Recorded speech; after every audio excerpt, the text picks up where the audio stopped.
everybody. I'm Dawn with Fairy Crane Tea, and this is our very first podcast of Tea Talk, where I will talk with you about my life here in China, living, working, traveling. We'll talk about traditional Chinese culture, and I hope that you find it entertaining and enlightening and engaging.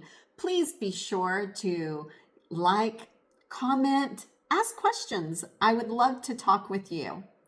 Well, in today's very first episode, I think it's only fitting that I answer the question that was asked of me almost 4 years ago when I moved here, which was, "You're moving where? Why? How long will you be gone? When are you coming back?" So let's start with the first question. I moved to China in 2022. Why? Well, that's a deeper topic.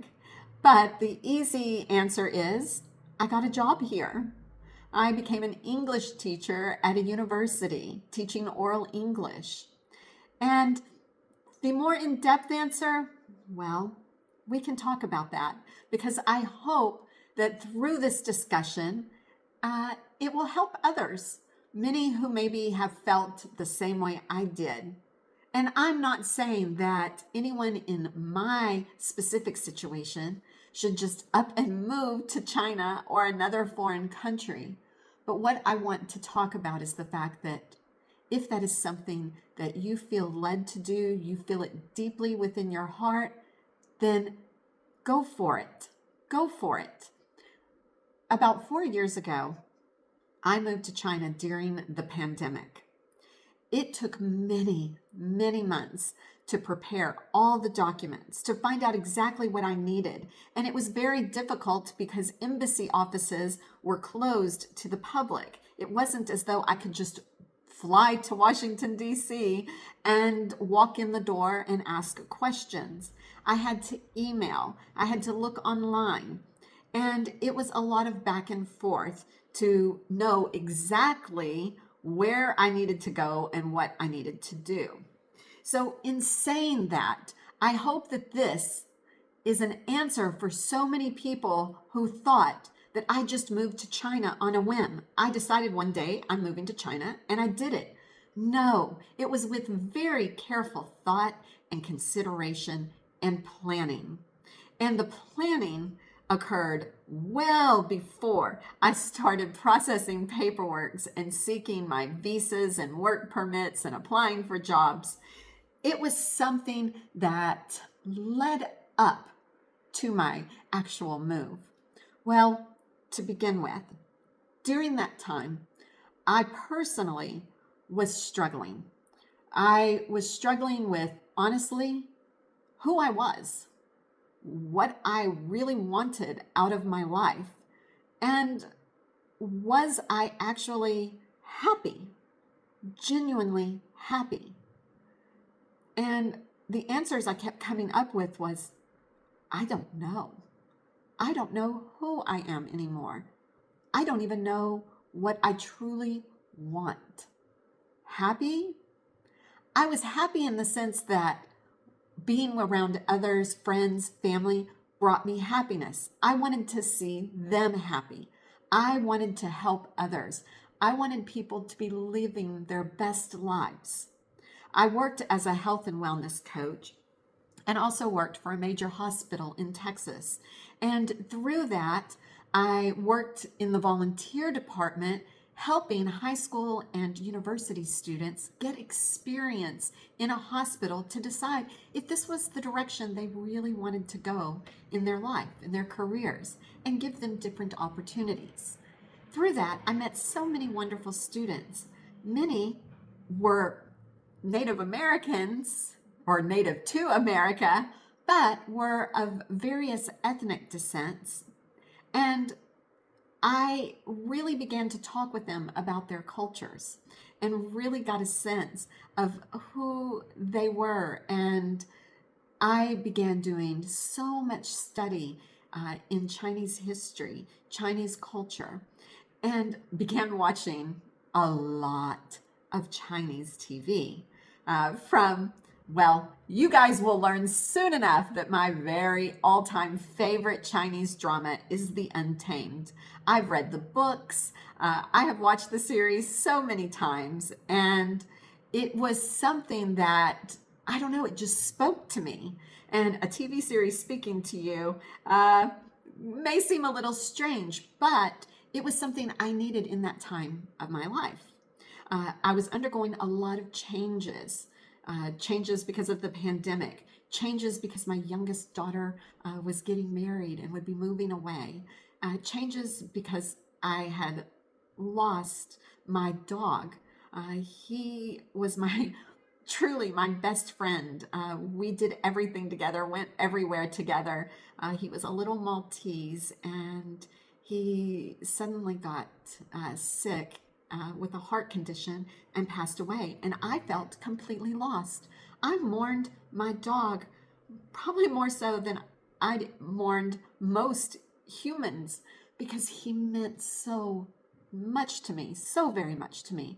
And for anyone out there who's ever gone through the loss of a pet, I am so deeply sorry, and you have my condolences, because it is truly a very deep grieving process that we go through as pet parents. And in that one moment after losing my beloved Lupin, and yes, Lupin, after Harry Potter Lupin, I felt like I didn't have anything grounding me any longer, that I didn't really have any space, that I wasn't needed by anyone or anything anymore. And I needed to figure some things out. I wanted to find out who I truly was, not as a mother or a wife or a title, but who was I as a person. And people go about that in very different ways. For me, well, I'm a Sagittarius, and so people often say that we love to travel, which is true. And I really hadn't been doing much of that, and I was feeling a bit claustrophobic at home in the pandemic. And I just needed to experience something new, something different. I needed to go figure myself out, away from everyone, away from all the wonderful people that I loved and who were trying to be supportive, but they were telling me what they thought was best for me. And that doesn't always work, right? Because they only see one side. And so it was a very personal decision, and one that I understand many people don't understand, don't agree with, and wouldn't do themselves. But it was something I needed to do. So I made the decision. And one day I called my mom and I told her I'm moving to China. And I was so shocked by the overwhelming support that she gave me. It was immense. And it really helped to encourage me that I could do this. I started applying for teaching jobs, and I was offered a wonderful position in Henan province, which is central China. Really, it is where China began. Its origins are in Henan. Also, 13 different dynasties were capitals in that province, so it was rich in Chinese culture. And they wanted me to teach oral English, where I would be speaking and engaging with the students. Many of them were English majors or majors in translation. So I was excited. I had been taking private Chinese lessons with two wonderful teachers. One was from Beijing, the other was from Guangzhou. Now, I'm thinking I am learning Mandarin, which we call here Putonghua. And that's standardized Chinese based off of the Beijing dialect. I thought, having a teacher in the north and then having a teacher in the south, I'm covering the variations of the dialect, because just like in America, people have different accents, different dialects based on what state they're from, what area. And I wanted to make sure I could understand. But I went to Henan in central China, thinking that having learned some basic Chinese in both the north and south, that I had it. I had it all covered. I was so wrong. Henan has its own dialect, Henanhua. And going to Nanyang, which is in southern Henan, they have their own dialect, Nanyanghua, which is almost like a different language. So I definitely encountered some interesting conversations and engagements when I first arrived. But more on that later. We're still back on me making that decision. So I accepted the position. They started processing my work permit because to live in China, you need to come in on a work permit, or if you want a business visa, which would allow you to stay, I believe, up to 180 days in a year. And they have spouse visas as well, student visas, or a tourist visa. But I would be working and living there, so I would need to have a work visa or a Z visa. Again, I would also have to have a residence permit because I would be living here. Now, the residence permit does not get processed until you have been approved for the work permit, and then you get your residence permit upon arrival. There's a lot that goes into this. So you would be engaging back and forth with the HR person of whatever company you go to work for. And I had a wonderful HR person, Anne, who helped. She was Chinese, and most of the Chinese people who work with the foreigners will have an English name just to make it easier on the foreigner to speak with them. And so Anne helped me process all my documents. Now, I had to also process documents on my own in America. Now, I'm a Texas girl, and I'm having to get all kinds of documents certified. And I'm not talking about just going to a notary. I'm talking about they had to be sealed from the state. And so I had to have things like an FBI background check. I had to get my diploma from the University of Texas at Arlington. Go Mavericks. I had to have so many different things. My birth certificate. I had to send all of this away to get certified, but I couldn't do it on my own. So I hired a company to do this. They were to send the documents to Texas, get them sealed. Then they would send them to the State Department, the U.S. State Department, to be sealed. And then they would finally go over to the Chinese embassy to be sealed. And then I could actually apply for my visa. Well, the company I hired, even though it came highly recommended, turned out to be a fraud. And I lost a lot of money and time. And now that the pandemic's over, people can go and do this on their own. But at that time, many people were having to hire companies to do this for them. Well, that was depressing because what it did is it delayed me being able to move by 3 months. And in the long picture, 3 months doesn't seem like much, but at that time, I was starting to get concerned I would lose my job that I was just hired for, because if I couldn't get there in time for the fall semester, what was I going to do? So I reached out and found out that the state would allow me to come and process the papers. I would basically just have to drop them off in person, and then they would record the seal. Sure enough, they did a great job. Oh, I should say though, when it comes to your university degree, you have to have a certified degree from your university. So they do a special seal and stamp and write in, and you have to have several signatures documenting that that is an actual real degree, that you did attend that university. And so anybody who's looking to go through this situation, make sure that you do contact your university. Don't just use your paper degree. If you send that off, it will come back to you. They will not accept it. So make sure you have the right documents. I sent everything, drove from Fort Worth to Austin, went to the state and had my papers dropped off. They were so quick. Guys, I got there and I was done within 1 hour of arriving. I had to wait in line and then they processed it right then and there and was done. Remember, I had been waiting 3 months for a company who I paid a lot of money to get this taken care of. And no, I never got my money back. I never got responses. In fact, the emails that I was sending started bouncing back. And that's when I knew I had been taken. That was it was a lesson learned, right? Everyone, we go through these situations. So I was able to drive back to Fort Worth the same day, and then I could send my documents off to Washington so that they could start their process.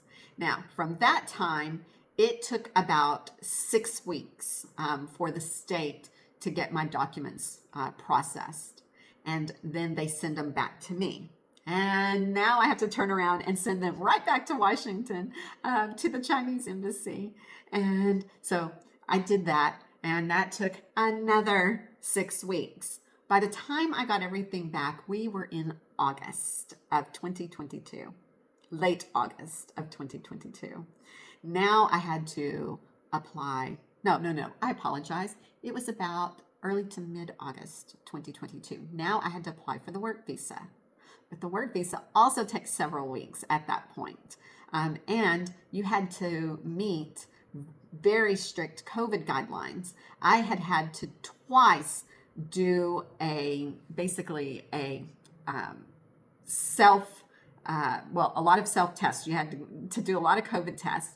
But then we had to drive to Dallas to go to a very specific lab to have COVID tests done. And then you had to pick up the results. And that had to be done 48 hours before your flight. But in order to just process the visa, I had to have several COVID tests done. I had to do self-isolation 2 times for 2 weeks each. Let me tell you, it gets very lonely when you're completely by yourself for 2 weeks, completely isolated from anybody, anything. It's not like you're isolating at home with your family. I had to be shut off by myself twice for 2 weeks. Then I applied for the visa. Now, that took a while. In fact, I thought I would be leaving early September. It ended up being October, and the school was wonderful about delaying my start, mainly because I was teaching freshmen, and freshmen, the first month of school, because they start in September, the first month of school, they do military training, so they're away, and then they come back, and I would be there. So I finally was able to fly out in October. So back to that question, or that statement that so many people were making was like, oh, this is just a whim. Oh, yeah. They didn't believe or trust that I sincerely had been planning and working towards and wanting to do this and had researched and looked into this. People just thought it was a whim. I'm telling you, there's no way you can go to China on a whim during the pandemic. It just couldn't happen. You had to really want it. Otherwise, I think many people would get frustrated with the process during that time and just give up and say, never mind, if it were truly a whim. So for me, I was able to come in October of 2022. It's 2025, so I'm starting my 4th year here in China, and I'm so excited. I love it. My life has changed. I have figured out so many things. It has been a blessing. And I want others to know that if this is something you would want to do, then do it. Go for it. I mean, I made sacrifices. I sold a lot of things. I sold my car. I took money that had been put in savings, and I prepared myself to be able to come here. And you know, it was scary to some degree, but it was exciting at the same time. Again, I'm a Sagittarius. Travel is just in my DNA. I love to go new places, meet new people, learn new things. I strive to always be learning, to always be improving. And so you can understand that if that's something that's so ingrained in who I am as a person, to have felt stagnant, unseen, unheard, to feel as though I had been doing so much for so many of my own free will. I chose to because I love helping others, but feeling like somehow I lost myself in that process. This was my personal way of attempting to figure me out, to find myself. And how did Fairy Crane Tea happen? Again, that's a story for another day. But it's my calling, and I finally know what I'm supposed to do and what I want to do and what brings me such great joy.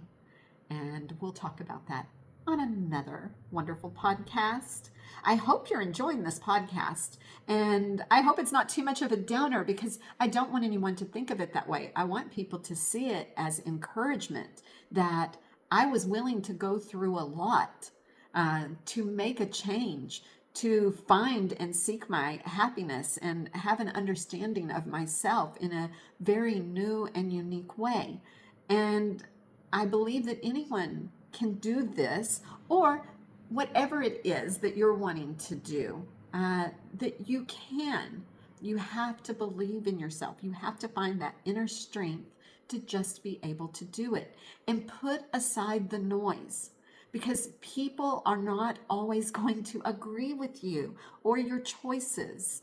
And if I listened to everybody that I talked to, I wouldn't be here.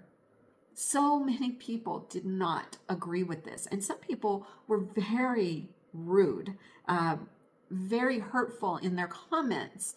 But I just took it as they didn't understand. They didn't walk in my shoes, and maybe they thought they were giving good advice. Maybe they weren't. But ultimately, it had to be what I felt I needed to do. Now, buying a plane ticket during the pandemic to China was also an adventure, because you had to upload COVID test. As I told you, we had to go to a specific lab and then upload that result within a few hours of the flight. And it had to give us a green flag on our phone that we would then show, or QR code actually, we would show the airline upon check-in. And the Chinese embassy, you also had to upload to get that code. So the airline and the embassy needed this information. That was an adventure, and a little scary, because you're just wondering, like, what if it doesn't come back in time? Because they kept telling you, make sure you do it within this hours, but don't do it too soon, because if it comes back too early and it's within 12 hours of your flight, or greater than 12 hours of your flight, it's not valid. And you're going, oh no. So you had to really work the timing to take your test before your flight. And of course, there were a lot of restrictions. You know, you had to wear masks. You make sure that your passport was in good condition. It could not be within 6 months of expiration. So I just went ahead and just completely renewed my passport, even though I still had a couple of years on it. I just decided I don't want to risk any problems. And so I did a full renewal of my passport. But when it came time to get on the flight, well, you had to scan and then upload information and documents on a Chinese app. But it wasn't working for a lot of us. And so we had to go through a little different process. And it was quite manual and tedious. Now, when you arrive, that same code that needed to be green when you were getting on your flight needed to be green. So not only did you need to time it to where it was not greater than 12 hours of your flight, it also needed to stay green upon your arrival. And I said 12 hours of your flight. I meant 24. My flight was 15 hours. So that's why they were saying, because you have a long flight. So you don't want it to be more than 24 hours, or by the time you arrive, it wouldn't be green. And I needed it to be green when I checked in and green when I arrived. Now, the question people asked was, well, how long are you going to stay? And my answer was truly, I don't know. Probably at least 1 or 2 years. I had no idea that I would be starting my 4th year and that I would actually create a business. It's, again, we have many more podcasts to talk about it, but that question gets asked of me all the time when I go back home. When are you coming back? When are you coming back? And the best answer I can give people is when I feel I'm supposed to, when I feel called to go back home. As of right now, I don't have a desire to be back in America. I'm happy here. And I want others to be happy for me, that I have found what I've been looking for. And I want to be able to share it with you and help bring some revelation and light on this beautiful country and its culture and the kindness of the people here, and the affordable cost of living here. So there's just so much for us to talk about in upcoming Tea Talks. And you can always like, subscribe, and when it's time for Tea Talk, make yourself some tea. You can have some tea with me while we talk. Our podcasts will come out each Saturday, and they are available through our Patreon page. I would love for people to go to our Patreon. We have memberships where you can support us. It helps to cover the cost of travel, to bring travel videos. It helps cover the cost of the equipment upgrades, time. I have an assistant who helps with editing and such. And the generosity of Patreon supporters, I promise that money goes to good use to go right back into bringing you everything we can, and eventually even some online classes that you can take. But with Patreon memberships, you can also get behind the scenes, our Patreon members chat. There are pictures and little mini videos that will get posted for members only, extra content, and early access. And so please go over to patreon.com/FairyCraneT and join us. You can also find us on YouTube at Fairy Crane Tea, Facebook page Fairy Crane Tea, but Instagram, you find us at Fairy Crane Cha, C-H-A, Fairy Crane Cha. That means tea in Chinese. So I want to say thank you. I hope you enjoy this first podcast, at least in understanding why I moved to China, my motivations behind it, and I want to talk to you guys more. Have a wonderful week, and I'll see you on the next podcast. Bye.